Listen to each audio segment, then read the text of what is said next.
ना proper?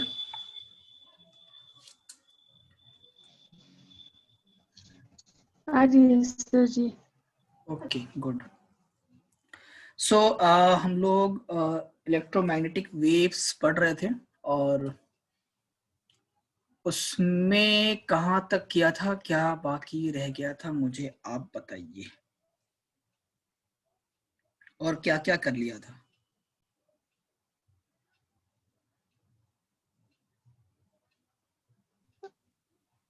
Last properties of electromagnetic waves.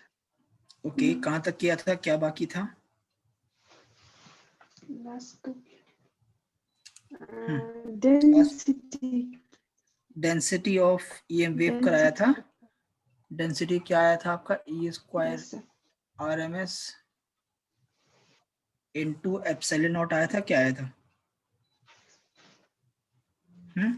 ये आया था डेंसिटी ऑफ ईएम वेव, ये आया था, बोलो। Yes, sir. Okay very very good. Density हो गया, मोमेंटम प्रेशर करा दिया था, momentum and pressure. Yes, sir. और वेलोसिटी करा दिया था। Velocity. Refractive index equal to under root mu R upon mu R into epsilon R, ये आ गया था। C equal to 1 upon under root mu not into epsilon not, ये सब हो गया था ना पूरा? ठीक है वेरी गुड। Yes. अच्छा E equal to B C, ये भी करा दिया होगा मैंने, मुझे ध्यान, यहाँ तक ध्यान है। ठीक है चलो, तो रह गया सिर्फ इंटेंसिटी नहीं कराया होगा ना? Yes. हाँ, तो डेंसिटी तक कौन सा पॉइंट नंबर था बताओ? डेंसिटी पॉइंट नंबर कौन सा था? 8. 8 था। 7 था सर ये। 7 था, डेंसिटी पॉइंट नंबर 7 था। Yes. तो ये 8 इंटेंसिटी ऑफ ईएम वेव। ठीक है, इंटेंसिटी ऑफ ईएम वेव। देखिए इंटेंसिटी का फॉर्मूला होता है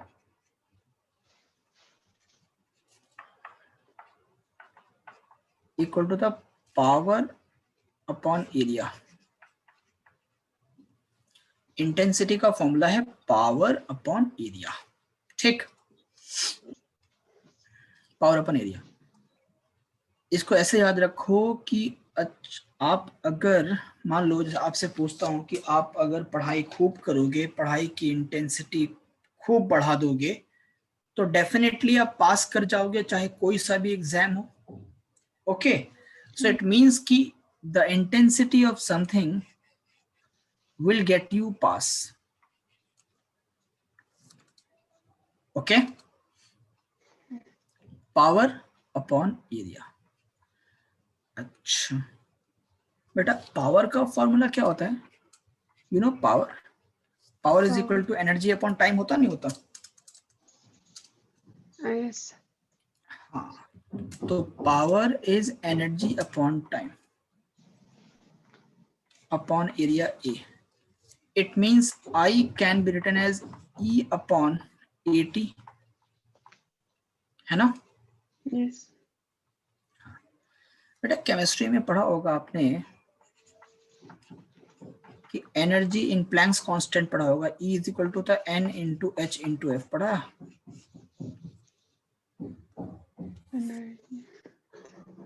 पढ़ा होगा, ठीक है। So now E I would be equal to E की जगह पे एन एच एफ पुट करिए अपॉन ए इंटू टी। ठीक है, अब ऑल्सो हमने आपको पढ़ाया कि velocity of wave is equal to होता है lambda into frequency. It means की फ्रीक्वेंसी, अच्छा वेलोसिटी को हम c से भी डिनोट करते हैं, c यानी कि speed of light in vacuum is equal to lambda into frequency. तो frequency here frequency is equal to c upon lambda. इसको यहाँ पे पुट कर दीजिए, ठीक है। तो क्या आएगा बेटा? ये आएगा I is equal to N H, F की जगह पे c अपॉन लैम्डा पुट करना है, तो c पुट कर दिया, लैम्डा नीचे आएगा, लैम्डा a इंटू टी। ये हो गया इंटेंसिटी का फॉर्मूला। अच्छा, इंटेंसिटी की जो यूनिट होगी वो होगी what per metre square. What यानी पावर, एरिया मीटर स्क्वायर। ठीक है, पावर की यूनिट क्या होती है, वॉट होती है ना, और एरिया की यूनिट होती है Yes. Metre square. तो watt per metre square the unit of intensity. ठीक है बेटा, और ये Yes, इंटेंसिटी sir. का फॉर्मूला हो गया N into H into C upon lambda A T. एक और इंपॉर्टेंट बात, एक और इंपॉर्टेंट बात, क्या वो ये कि देखो यूनिट ऑफ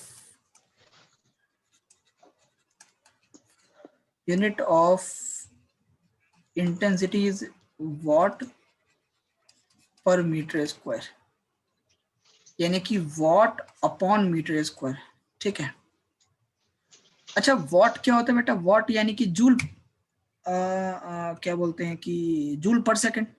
वॉट क्या है, पावर इक्वल टू क्या होता है, पावर इज इक्वल टू होता है energy upon time. Yes, power is what, power की यूनिट होती है वॉट, एनर्जी की यूनिट होती है जूल, और टाइम की यूनिट होता है सेकंड। तो जूल पर सेकंड विल बी वॉट, तो वॉट की जगह पे मैं जूल पर सेकंड भी लिख सकता हूँ। तो मैं इसको ऐसा भी लिख सकता हूँ, joule upon second into metre square, है ना, कोई दिक्कत तो नहीं बेटा। no, sir. Very good. अगर मैं इसको मीटर से रैशनलाइज कर दूं, क्या किया मैंने, रैशनलाइज किया। अगर मैं इसको मीटर से रैशनलाइज कर दूं तो क्या मिल जाएगा, तो हमें मिल जाएगा, देखो joule upon metre cube, metre square into metre will be metre cube, और इंटू मीटर अपॉन सेकंड। इसको मैंने अलग अलग कर लिया ताकि हमें कुछ रिजल्ट मिल जाएगा। रिजल्ट क्या मिलेगा, जूल अपॉन मीटर क्यूब, ये होता है एनर्जी डेंसिटी। जो मैंने तुमको पढ़ाया था, डेंसिटी पढ़ाया था ना, वो एनर्जी डेंसिटी ही था। ये तुम्हारा एनर्जी डेंसिटी की यूनिट ऑफ एनर्जी डेंसिटी, और metre per second the unit of velocity, unit of velocity. Metre per second किसकी यूनिट होती है, यूनिट ऑफ वेलोसिटी होता है ना। Yes, sir. हाँ, इसका मतलब ये हो गया कि हम लिख सकते हैं that I is equal to unit of energy density is joule per metre cube, energy density is rho, और metre per second is speed of light, तो वो होता है C. I equal to rho into C भी लिख सकते हैं, ये भी फॉर्मूला बन सकता है, ये भी बन सकता है फॉर्मूला। ठीक है, और रो का फॉर्मूला मैंने पीछे बताया था आपको यहाँ पे, that rho is equal to E not E square R M S into epsilon not. तो इसी को मैं यहाँ पे यूज कर लेता हूँ। तो I is equal to E square E R M S का स्क्वायर इंटू एप्सिलॉन नॉट और इंटू सी। ठीक है, ये रो का वैल्यू हो गया पूरा, और इंटू सी। ठीक, अच्छा हमें पता है, हमने पढ़ा रखा आपको कि E R M S is equal to होता है E not upon root two. ये एसी में भी पढ़ा होगा कि I R M S equal to I not upon root two, V R M S equal to V not upon root two, E R M S equal to E not upon root two. तो यहाँ पे हो सकता है E not upon root two का square into epsilon not into C. ठीक है बेटा, बोलिए Yes. एंगमो, नहीं समझ में आया तो पूछना है ना। Yes, sir. हाँ, समझ में आ रहा है ना, आ रहा है सर। गुड। तो E not square will be E not square will be E not square, और रूट टू का स्क्वायर विल बी टू, और into epsilon not into C. तो इंटेंसिटी ऑफ ये वेव का फॉर्मूला ये भी हो गया, E not square into epsilon not into C upon two. तो इंटेंसिटी के तीन फॉर्मूले हो गए, एक हुआ I is equal to N H C upon A T, ठीक है, लैम्डा ए टी सॉरी। दूसरा हो गया I is equal to rho into C, और तीसरा हो गया I is equal to E not square into lambda epsilon not into C upon two. तो ये तीन फॉर्मूले बन गए, एक दो ये तीन, ये इंटेंसिटी के तीन फॉर्मूले बन गए। आया समझ में, Yes, sir. Okay, next is point number 9, direction of EM wave. तो ये लास्ट टॉपिक है, डायरेक्शन ऑफ ईएम वेव। मैंने आपको पढ़ाया कि अगर ईएम वेव की प्रॉपर्टी है कि वो हमेशा इलेक्ट्रिक फील्ड मैग्नेटिक फील्ड के परपेंडिकुलर प्रोपगेट करता है। तो अगर मान लो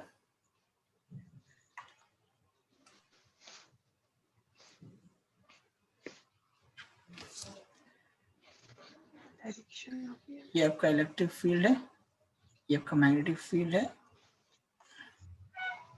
इनके परपेंडिकुलर कुछ यूं वेव प्रोपगेट करता है एक्स एक्सिस के ऊपर। ये वाई एक्सिस है, ये जेड एक्सिस है और ये एक्स एक्सिस है। तो अगर electric field is given on Y axis यानी J cap and magnetic field is given on z axis means k cap, then EM wave will propagate on x axis perpendicular to both I cap। समझ में आया बच्चे? Yes, sir. ये first property के same है ना sir?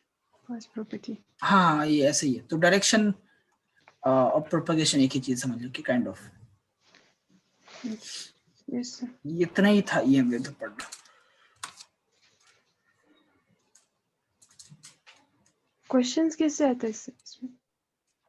ऐसे ही आते हैं, प्रॉपर्टीज ऑफ EM wave से आएंगे कि 4 Yes. प्रॉपर्टीज लिखिए या फिर इंटेंसिटी ऑफ EM वेव आप प्रूफ करिए, या फिर डेंसिटी ऑफ EM वेव से क्वेश्चन आ सकता है, मोमेंटम प्रेशर से क्वेश्चन आ सकता है।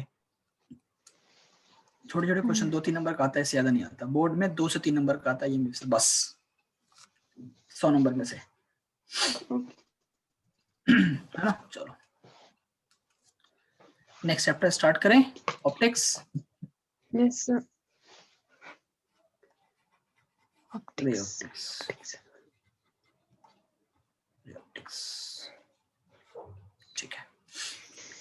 देखो रे ऑप्टिक्स को हम लोग, रे ऑप्टिक्स में ना बहुत से पार्ट डिलीट हो गया, बहुत सारा रिफ्लेक्शन का पूरा पोर्शन डिलीट हो गया है, लेंस मिरर नहीं है, प्लेन मिरर स्फेरिकल मिरर पढ़ना नहीं है, सब डिलीट हो गया है, मैग्निफिकेशन वगैरह सब। तो रे ऑप्टिक्स में जो पोर्शन बाकी है वो रिफ्रैक्शन है, टीआईआर है, लेंस का रिफ्रैक्शन है, स्फेरिकल सरफेस का रिफ्रैक्शन है, लेंसेस कांटेक्ट में पढ़ना है आपको, अपरेंट एंड रियल डेप्थ पढ़ना है आपको, टेलीस्कोप पढ़ना है आपको, माइक्रोस्कोप पढ़ना है आपको, प्रिज्म पढ़ना है आपको। ये सारी चीजें टॉपिक्स पढ़नी है। और जो रिफ्लेक्शन का पार्ट था जिसमें मेनली आपका मिरर के बारे में पढ़ना था, वो टॉपिक डिलीट हो चुका है, ठीक है। तो जो डिलीटेड पोर्शन है उसको हम छोड़ के हम लोग आते हैं जो बोर्ड में आएगा, ठीक है। इसके अंदर जो इंपॉर्टेंट टॉपिक्स हमें पढ़ना है मैं लिख देता हूँ पहले, ताकि आप क्लियर हो कि हमें पढ़ना क्या क्या है। जो टॉपिक्स हमें पढ़ना है, पहला है refraction of light,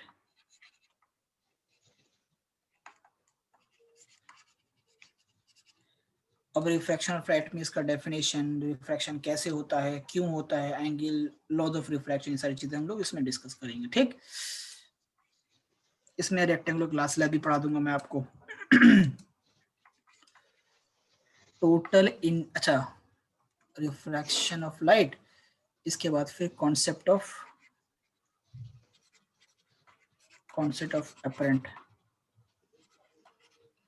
apparent depth या हाइट का कॉन्सेप्ट भी पढ़ाऊंगा आपको। इसके बाद फिर total internal reflection, TIR and total internal reflection, TIR critical angle and total internal reflection, total internal reflection, ठीक है। Number 4 is refraction by spherical surfaces या refraction by lenses. Spherical surface और लेंस में थोड़ा सा डिफरेंस है कि lens जो होगा वो वन साइडेड स्फेरिकल होता है, स्फेरिकल सरफेस लेंस में ये है कि एटलीस्ट वन साइड स्फेरिकल होना चाहिए, अगर दोनों साइड है तो कोई दिक्कत की बात नहीं है। Refraction by lenses number 6, combination of lenses, combination of lenses number 7, मैं पढ़ाऊंगा आपको प्रिज्म के बारे में, refraction through prism, refraction through prism,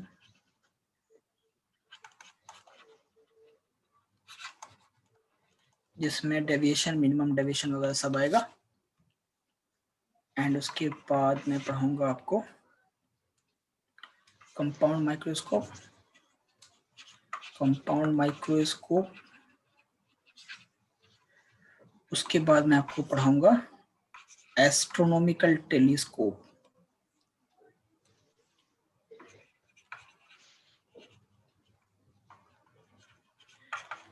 astronomical telescope.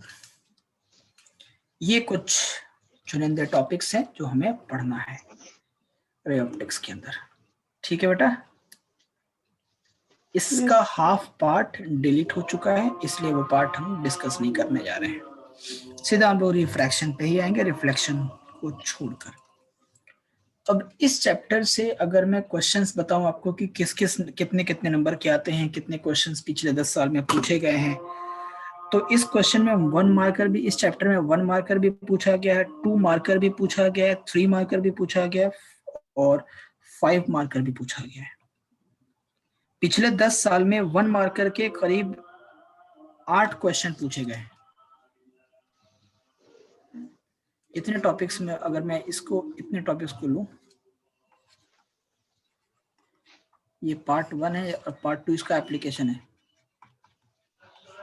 ठीक है।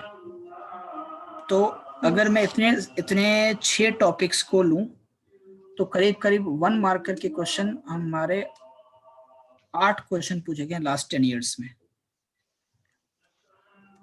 2 मार्कर के 15 क्वेश्चंस पूछे गए लास्ट 10 ईयर में। मैं कवर करूंगा, मैं सारे कवर भी करूंगा उसको। 3 मार्कर के करीब करीब मेरे ख्याल से 14 क्वेश्चंस पूछे गए इस लास्ट 10 सालों में, और 5 मार्कर के करीब करीब 7 क्वेश्चन पूछे गए लास्ट 10 इयर्स में। तो कहने का मतलब ये है कि हमें इसको हल्के में नहीं लेना है, क्योंकि इस चैप्टर से शॉर्ट क्वेश्चंस भी आते हैं, लॉन्ग क्वेश्चंस भी आते हैं, तो हमें हर तरीके से प्रिपेयर रहना है।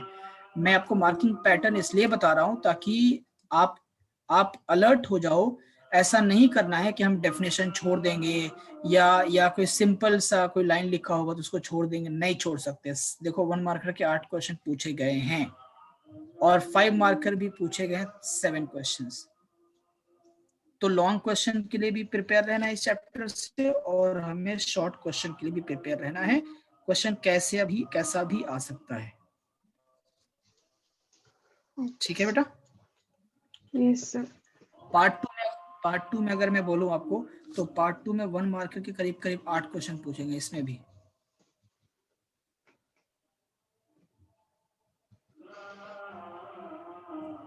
सॉरी, पार्ट 1 पार्ट 2 बाइफरकेटेड नहीं, ये पूरा है, ये पूरे रे ऑप्टिक्स से है कि 1 मार्कर में 8 question, 2 marker 15, 3 marker 14, 5 marker 7 questions, ये पूरे ऑप्टिक्स में पूछे गए।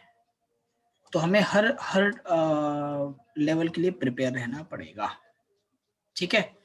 इस पूरे को खत्म करने में मुझे लगता है मुश्किल से 3 से 4 क्लास लगेगा या 5 क्लास लगेगा, पूरा डायरेक्टिव्स खत्म हो जाएगा, ठीक है। चलो, आपका पेपर अच्छा, आपका तो बोर्ड पेपर होगा ना सीधा, ठीक है, okay. So let me start the first topic, that is refraction of light. अच्छा, रिफ्रैक्शन में रिफ्रैक्टिव इंडेक्स का डेफिनेशन भी पूछा हुआ है बोर्ड में, वेलोसिटी ऑफ लाइट निकालने को भी पूछा हुआ है सवाल। इतने छोटे छोटे क्वेश्चन भी पूछ, लेंस मेकर फॉर्मूला डिराइव करने को, जो मैं डिराइव करूंगा एग्जैक्टली हूबहू रट लोगे तो 3 नंबर का क्वेश्चन एकदम पक्का हो जाएगा। अमूमन लेंस मेकर का क्वेश्चन पूछा है कि लेंस मेकर डिराइव करो, और उसका एक सिंपल सा डेरिवेशन है, उसको 2-3-4 बार प्रैक्टिस कर लो, 3 नंबर एकदम रिजर्व हो गया तुम्हारा। टोटल इंटरनल रिफ्लेक्शन को डिफाइन करने के लिए उसका डायग्राम बना करके उसका एप्लीकेशन लिखने के लिए पूछा गया है 3 नंबर में। तो ये सिंपल क्वेश्चन है जिससे इजीली मार्क्स स्कोर किया जा सकता है। कॉम्बिनेशन ऑफ लेंस में पूछ लिया कि 2 लेंसेज लगा दिए, बताओ भाई दोनों का फोकल लेंथ दिया, पावर निकालो।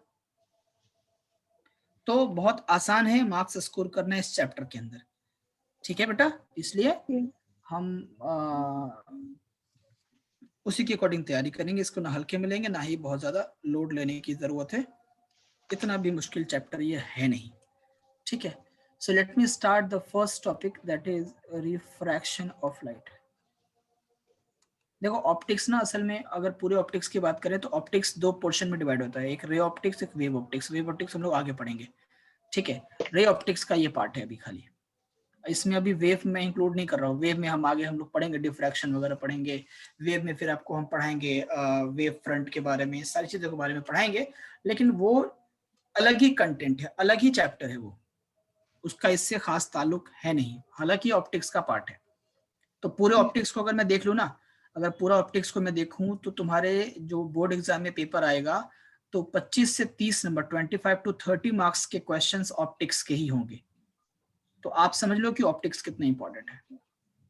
करीब करीब 30% ऑप्टिक्स के क्वेश्चंस रहेंगे, रे plus wave,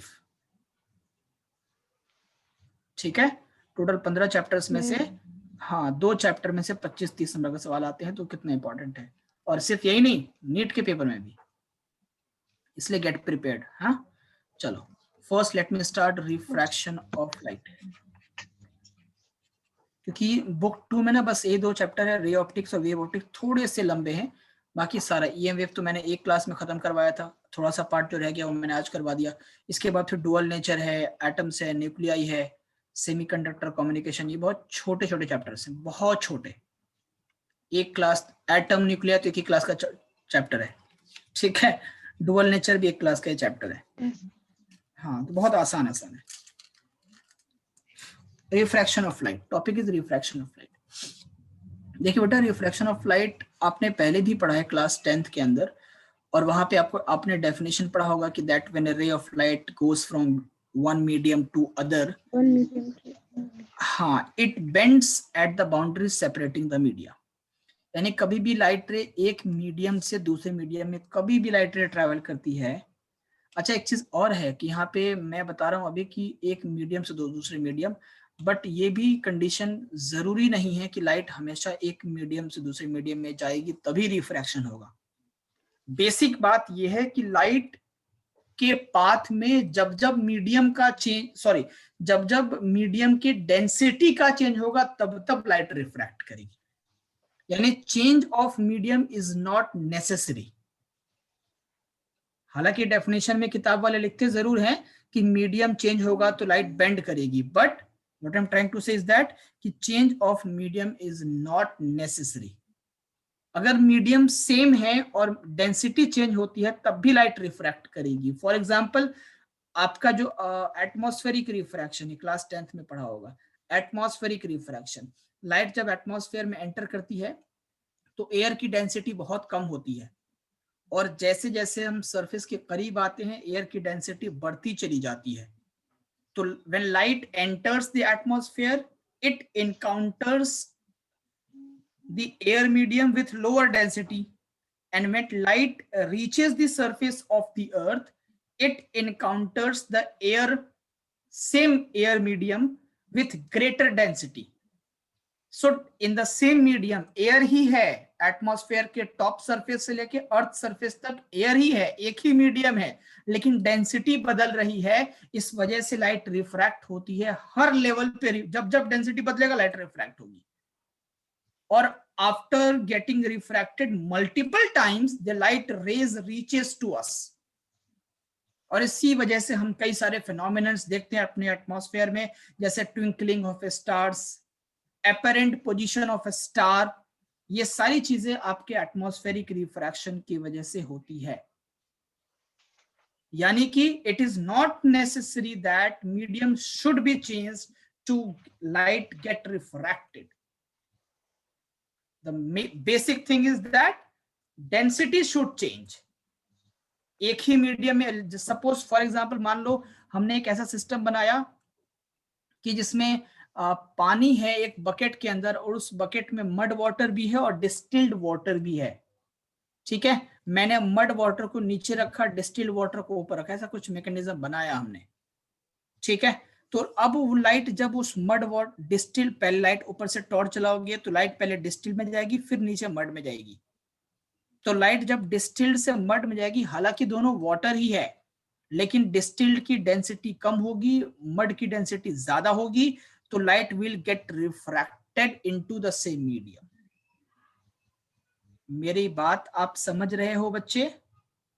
yes sir. Okay, response नहीं मिलता तो हमें लगता है कि आपको समझ नहीं आ रही बात, तो और मैं एक्सप्लेन करता चला जाता हूं। तो response is very needy thing, बहुत जरूरी वाली चीज है रेस्पॉन्स। रेस्पॉन्स जरूर दें। आपको समझ आया या नहीं आया? Okay sir. हाँ,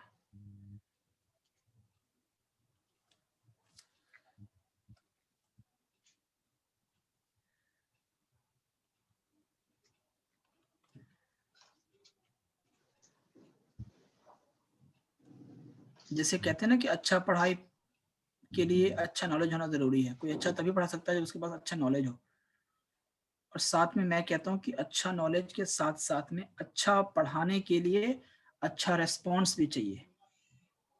अगर आपको प्रॉपर रेस्पॉन्स मिल रहा है, वेदर यस और नो, कुछ भी रेस्पॉन्स मिले, समझ आया या नहीं उससे फर्क नहीं पड़ता, बट रेस्पॉन्स प्रॉपर मिलेगी तो आपकी एफिशिएंसी बढ़ जाएगी। अगर प्रॉपर रेस्पॉन्स मिल रहा है कि सर मेरे को नहीं आया, तो फिर मैं एग्जाम्पल चेंज करूंगा, फिर मैं तरीका चेंज करूंगा, तब एफिशिएंसी, उस तरीके से बच्चों को समझ आ गया तो एफिशिएंसी बढ़ गई, है ना। इसलिए response is very required thing. Okay, so whenever let us suppose this is medium 1 and this is medium 2, and when light goes from medium 1 to medium 2 it bends। देखो इस बाउंड्री पे ये बेंड हो गया, ठीक है। अब सवाल ये उठता है कि ये बेंड क्यों होता है, बेंड क्यों होता है, why does, अच्छा मैं डेफिनेशन लिख दूं पहले आपको। ये भैया।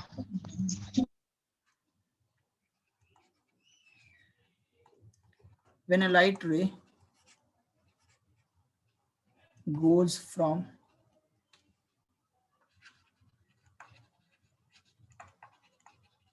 one medium to another it bends at the boundary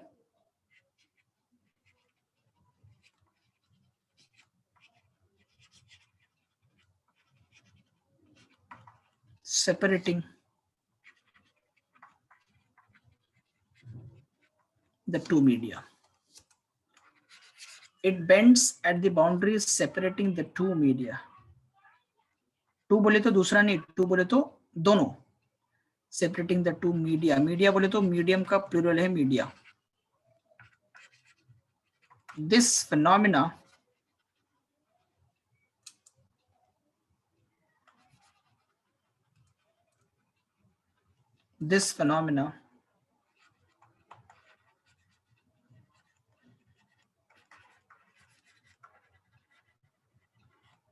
is called as refraction of light।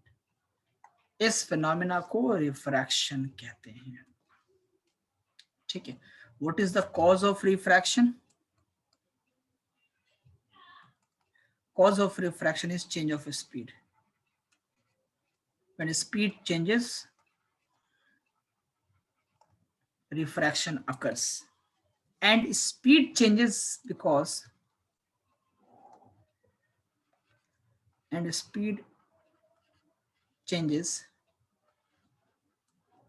due to change of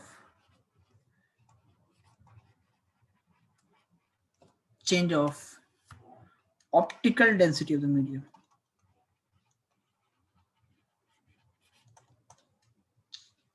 change of speed changes due to change of optical density of the medium। Medium के optical density के change होने से speed change होती है। Okay, is this clear बच्चे? एंगमो,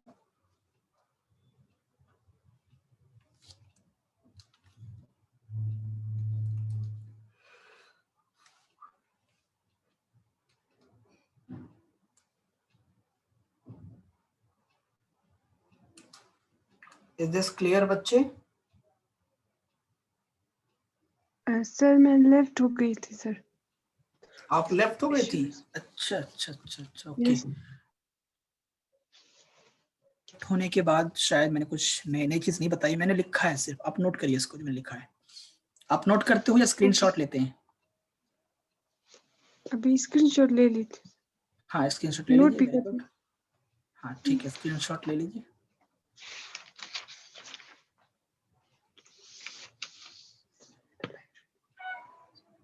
ले लिया? Yes sir. ठीक है, गुड।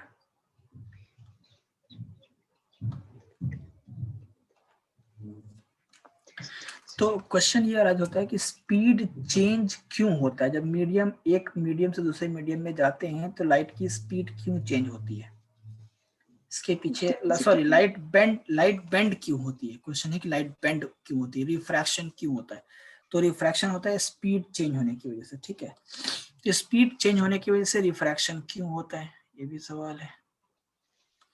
सिंपल सा एग्जांपल इसका ये है कि जैसे आप अगर नॉर्मली एयर में ट्रैवल करते हो, नॉर्मली चलते हो, तो डेफिनेटली आपको चलने में कन्वीनियंस होती है, कोई दिक्कत की बात नहीं होती है। लेकिन जैसे ही आप स्पीड, आप मान लो फॉर एग्जांपल वाटर में चलने लगे, आप जैसे ही वाटर में एंटर करोगे ना, आपका डायरेक्शन बदल जाएगा, आप बेंड कर जाओगे। कभी भी ट्राई कर लेना। फॉर एग्जांपल तुमको एक और एग्जांपल, तुम साइकिल चलाते हो, साइकिल। Yes sir. तो आप नॉर्मली साइकिल चलाओ सड़क पे, और इसके बाद कभी ऐसा हो कि सड़क के नीचे सैंडी ट्रैक है, आप उसमें चले जाओ, यहाँ पे सैंड है, तो आप सैंड में जाओगे ना, तो आपका हैंडल देखोगे तो वो कंट्रोल में नहीं रहेगा, वो हैंडल इधर उधर मुड़ेगा, है ना। यस अपने डायरेक्शन यस को सर। चेंज करेगा। क्यों? स्पीड आपकी चेंज हो गई। आप रोड पे थे तो आपको फ्रिक्शन अलग मिल रहा था, तो आप इजिली चल पा रहे थे। जैसे आप सैंड में गए, तो सैंड क्या करता है, वो चीजों को दबाता है, डिप्रेस करता है, तो उसका फ्रिक्शन अलग होगा, तो डेफिनेटली स्पीड चेंज होगा। और स्पीड चेंज होगा तो आप बेंड हो जाओगे, आपकी हैंडल कंट्रोल में नहीं रहेगी, बेंड हो जाओगे। जैसे सिंपल से एग्जांपल कुछ यूं समझो कि मान लो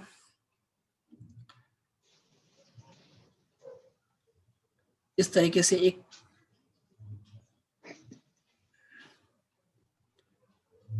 मान लो इस तरीके से एक पैकेट ऑफ रेज आ रही है, मान लो यहां से कुछ रेज मैं लेकर आ रहा हूं, ठीक है। यहाँ से रेज मान लो आ रही हैं, ढेर सारी रेज आ रही हैं, कुछ ऐसी रेज आ रही हैं, मान लो बहुत सारी रेज यहाँ से आ रही हैं, ऐसे यूं आ रही हैं, ऐसे कुछ यूं आ रही, ऐसे बहुत सारी रेज, इसके मतलब टॉर्च मैंने जलाया है, बहुत सारी रेज अंदर से आ रही है, ठीक।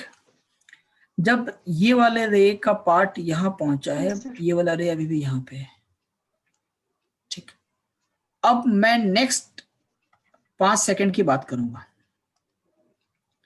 ये मीडियम 1 है, ये मीडियम 2 है, ठीक है। अगर मैं नेक्स्ट 5 सेकंड की बात करूंगा, नेक्स्ट 5 सेकंड की बात करूंगा, तो नेक्स्ट 5 सेकंड में जो नीचे वाला पार्टिकल है एयर का, जो लाइट का आई मीन पार्ट है, वो कुछ इतना ही चल पाएगा,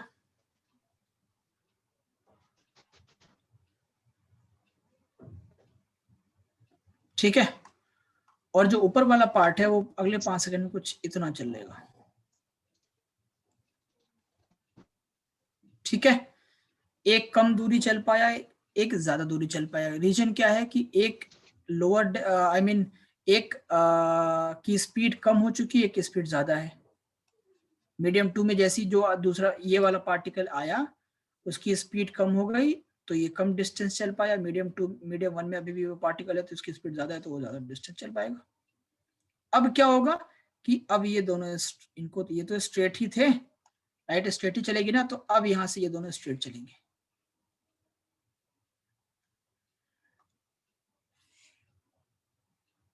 लाइक दिस। अब देखो इनका ओरिजिनल पाथ क्या था, इनका ओरिजिनल पाथ था ये,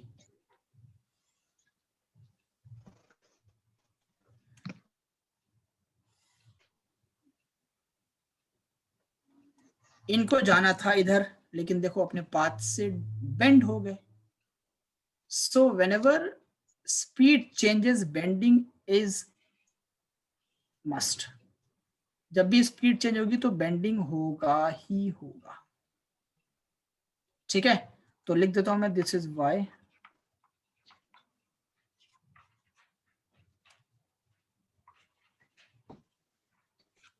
bending occurs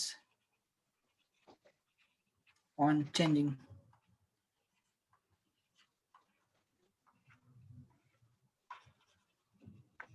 speed. Speed change होने पे बेंडिंग इस वजह से होता है। आई बात समझ में? बोलिए, क्लियर है? Yes. ओके, चलिए आगे आगे बढ़ते हैं।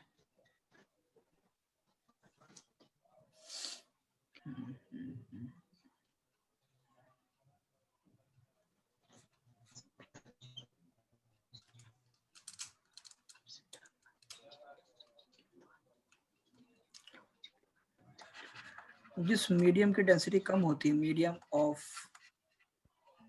Less optical density, do you know what is optical density? Medium of less optical density को हम लोग रेफर करते हैं, कहते हैं रेयरर मीडियम, है ना बेटा? And medium of more optical density को हम लोग कहते हैं denser medium.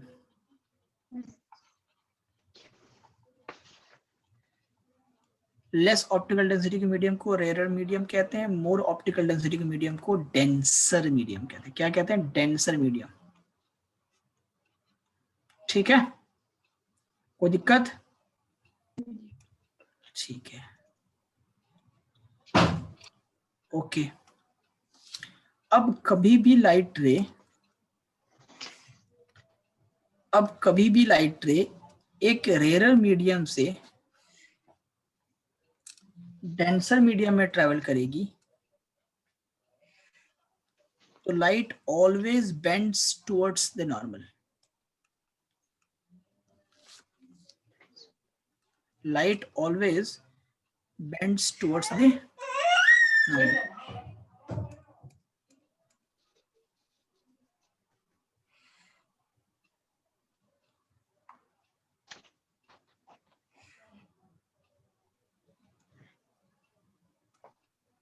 This is the angle of incidence, this is the angle of refraction.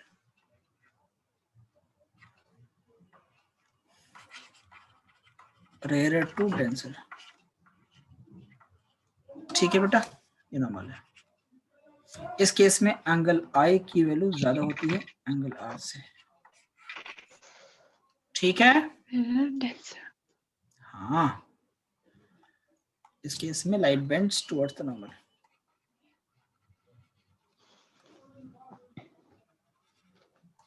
Light bends towards the normal.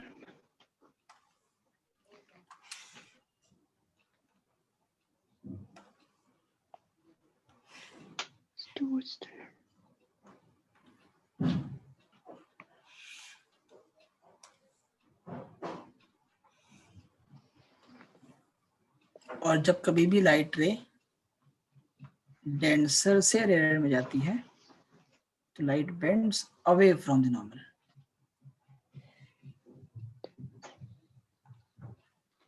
Light bends away from the normal.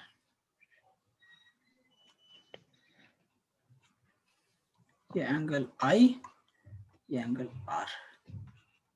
ठीक है, इस case में I is lesser than R, R greater होता है इस case में।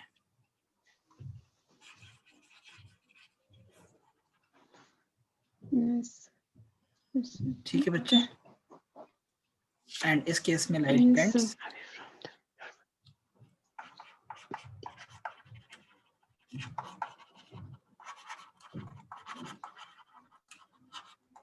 away from the normal. ठीक है. Next. Yes, sir.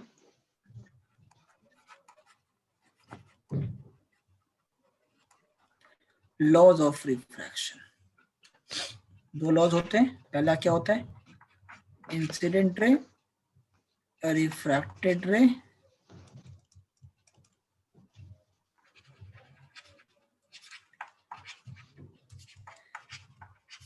Incident ray, refracted रे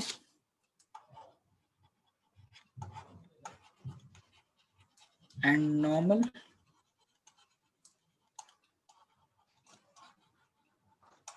all lie in the same plane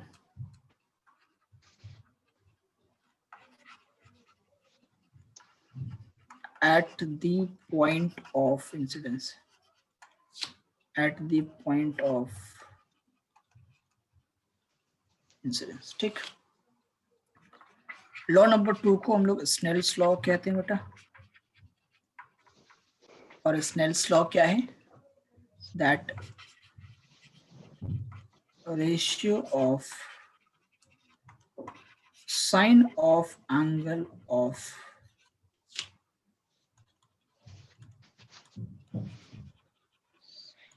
incidence and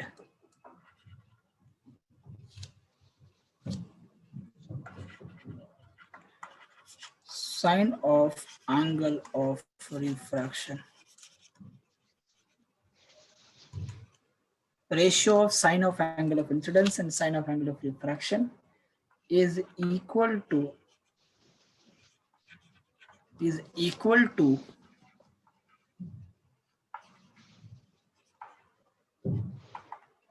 some constant. It means sine I upon sine R is equal to constant. ठीक है. Sine I upon sine R is equal to constant. ठीक. अब देखिए,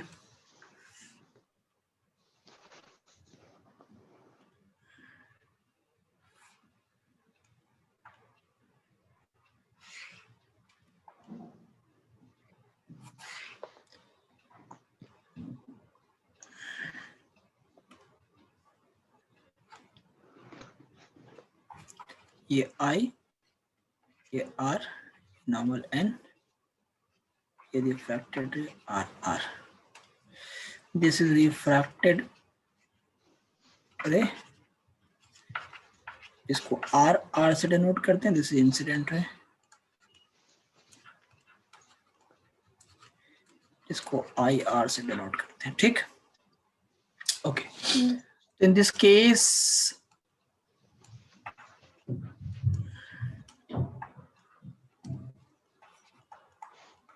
sin I, first law क्या था? Incident ray, refracted ray, normal all lie in the same plane at the point of incidence. देखो, this is the point of incidence. This is the point of incidence. और इस point पे देखो incident ray भी आया है, इस point पे रिफ्रैक्टेड रे भी निकला है, इसी पॉइंट पे नॉर्मल भी है, और ये तीनों के तीनों इसी पॉइंट पे लाई करते हैं इन द सेम प्लेन. ठीक है. हाँ. लॉ नंबर 2 क्या है? Sine I upon sine R equal to constant. This is Snell's law and this constant we call as refractive index. इसी कांस्टेंट को हम लोग क्या कहते हैं? रिफ्रैक्टिव इंडेक्स कहते हैं. ठीक है. This constant is called as refractive index. पढ़ा था ना रिफ्रैक्टिव इंडेक्स के बारे में? पहले पढ़ा होगा. Yes sir. हाँ, थोड़ा सा बेसिक्स में दे देता हूँ आपको. देखिए, रिफ्रैक्टिव इंडेक्स को दो तरीके से समझते हैं. एक तरीका जो है वो समझने का वो है एब्सोल्यूट रिफ्रैक्टिव इंडेक्स. मैं भी सिर्फ बेसिक बता रहा हूँ आपको. Absolute refractive index. दूसरा है आपका relative refractive index. Yes sir. ठीक है. Absolute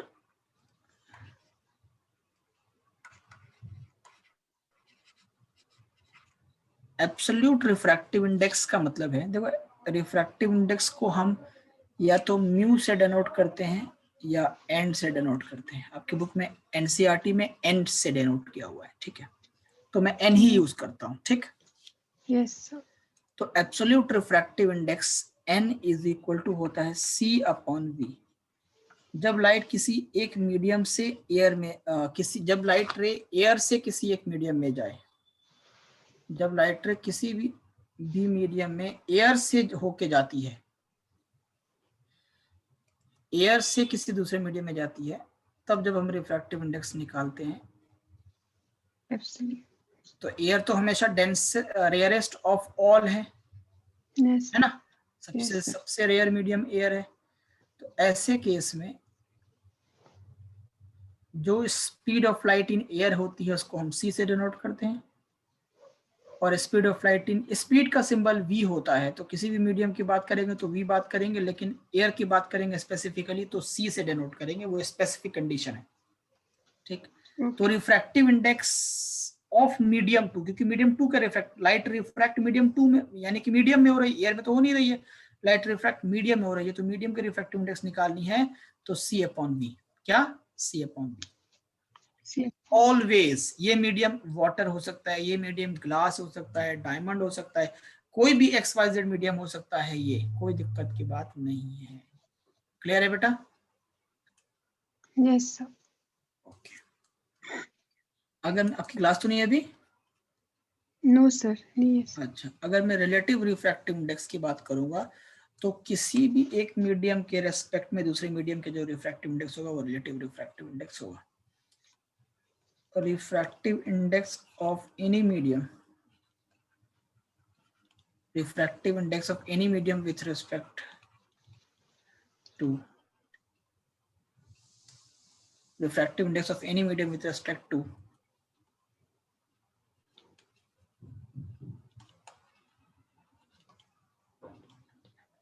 any other medium, refractive index of any medium with respect to any other medium, that is relative refractive index। किसी भी इसमें स्पेसिफिक क्या है कि एयर से उस मीडियम में जाना चाहिए, तो c अपॉन v।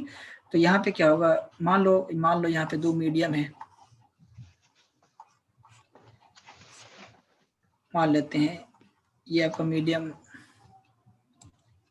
1 है और ये मीडियम 2 है, ठीक है। लाइट रिफ्रैक्ट मीडियम 2 में हो रही है तो रिफ्रैक्टिव इंडेक्स निकालेंगे मीडियम 2 का, और मीडियम 2 से लाइट मीडियम 2 में जो लाइट आई मीडियम 1 से आई है, तो refractive index of medium 2 with respect to medium 1। अब उस मीडियम 1 को चाहो तुम यहाँ लिखो, आपके एनसीईआरटी में यहाँ लिखा हुआ है, आप चाहो तो मीडियम 1 को यहाँ लिखो, मीडियम 1 को यहाँ लिखो, यहाँ लिखो, कहीं लिख दो, कोई फर्क नहीं पड़ेगा, बट 2 हमेशा अपनी जगह पे फिक्स रहेगा, ठीक है। यस आपके एनसीईआरटी में ऐसा ही लिखा है N21। Okay.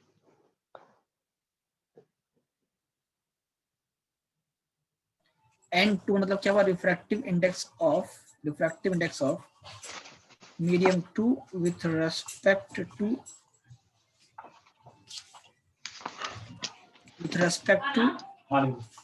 Medium 1, refractive index of medium 2 with respect to medium 1। N2 मतलब refractive index of medium 2 with respect to medium 1। अगर मैं N12 लिखता एंगमो, तो क्या होता है ये, refractive index of medium 1 with respect to medium 2, ठीक। ओके। अब देखो बेटा, यहाँ पे लाइट एयर से मीडियम में आई थी तो एयर की स्पीड अपन मीडियम की स्पीड, यहाँ पे लाइट मीडियम 1 से मीडियम 2 में आ रही है, ओके। तो refractive index of medium 2 with respect to 1, क्योंकि लाइट बेंड हो रही है मीडियम 2 में और आ रही है 1 से, तो 1 की स्पीड यानी कि v1 अपॉन 2 की स्पीड यानी कि v2। समझ गए बात को? Yes sir. उसके एब्सोल्यूट के साथ सेम है। देखो बेटा एब्सोल्यूट में ना लाइट एयर से मीडियम में आ रही है, यस। हाँ, तो एयर की स्पीड ऊपर और मीडियम की स्पीड नीचे, ठीक है। हाँ, अब इस केस में लाइट मीडियम 1 से मीडियम 2 में आ रही है, तो मीडियम 1 की स्पीड ऊपर, मीडियम 2 की स्पीड नीचे, 1 के ऊपर अच्छा 2 अच्छा, के नीचे। यस देखो यस है यस समझ में? सर। हमेशा ख्याल रखना है कि लाइट किस मीडियम से किस मीडियम में आ रही है।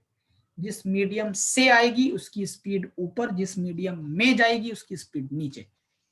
लाइट 1 से 2 में आ रही है तो 1/2, और क्योंकि 1 से 2 में आ रही है इसलिए रिफ्रैक्टिव इंडेक्स मैंने 2 का निकाला, क्योंकि लाइट रिफ्रैक्ट तो 2 में आ रही है ना, यस लाइट रिफ्रैक्ट तो 2 में हो रही है ना, इसलिए रिफ्रैक्टिव इंडेक्स मैं 2 का निकाल रहा हूं with respect to 1।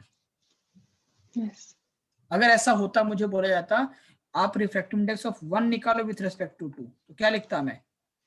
Refractive V2 index of 1, देखो refractive index of 1 with respect to 2, इसका मतलब हुआ कि लाइट मीडियम 2 से मीडियम 1 में जा रही यस है ना। लाइट मीडियम 1 में रिफ्रैक्ट हो रही है तभी उसका रिफ्रैक्टिव इंडेक्स निकालेंगे, और लाइट 1 में रिफ्रैक्ट हो रही है इसका मतलब है लाइट 2 से आ रही है ना। तो लाइट 2 यस से आएगी तो उसका स्पीड ऊपर और 1 का स्पीड नीचे। आप समझ यस गए बात को? Yes sir. हाँ, एक और बात देखो, एक और काम की बात देखो। As mu is equal to C upon we,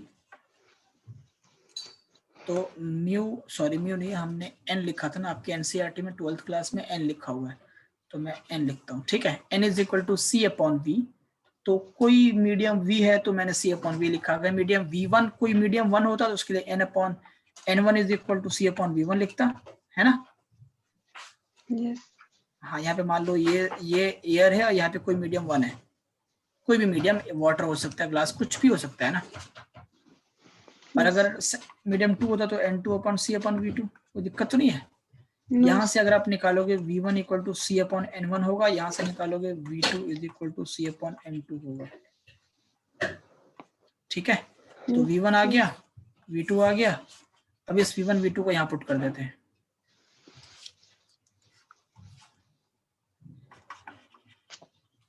from one, N two one is equal to we one upon we two, और वी वन है तुम्हारा सी अपॉन एन वन और वी टू है तुम्हारा C upon N two. C ने C को मार डाला, तो N two one equal to क्या हो बेटा, N two upon N one. देखो रिलेटिव रिफ्रैक्टिव इंडेक्स का formula in terms of absolute refractive indices में मिल गया। तो N two one v one upon we two था, इसका उल्टा कर देंगे n two upon N one, ठीक है। यस एंग मो, is this clear? Yes sir. Very very good, superb. तो इट मीन्स कि हमें फॉर्मूला मिला n two one is equal to we one upon we two and it is equal to n two upon N one, and similarly n12 is equal to v2 upon v1 and it is equal to n1 upon n2।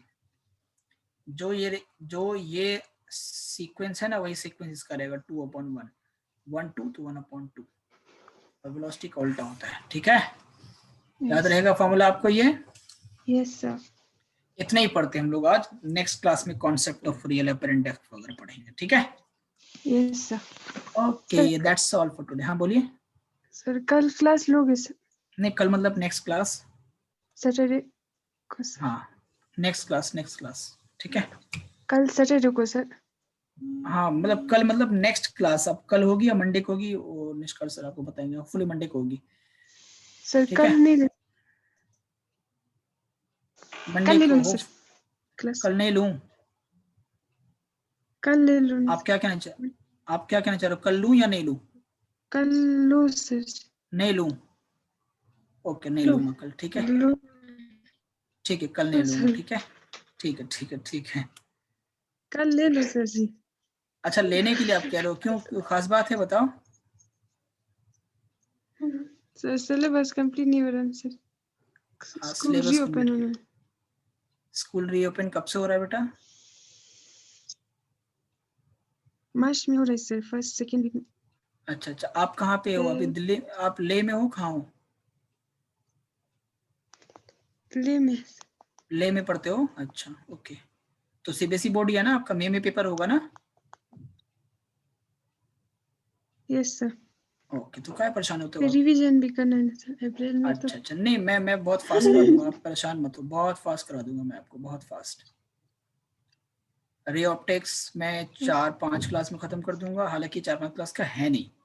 Wave optics भी उससे कम, wave optics और कम में खत्म कर दूंगा, और उसके बाद मैं न्यूक्लियाई एटम, मतलब न्यूक्लियाई हो गया, एटम हो गया, डुअल नेचर हो गया, ये एक ही क्लास के चैप्टर्स हैं, ठीक है। और उसके बाद और कौन सा रहा, सेमीकंडक्टर और communication. Semiconductor 2 class, communication 1 class, खत्म। परेशान हो बिल्कुल, मैं जल्दी खत्म कर दूंगा, ठीक है। ठीक है चलो, ओके बेटा, कल मिलते हैं ओके फिर।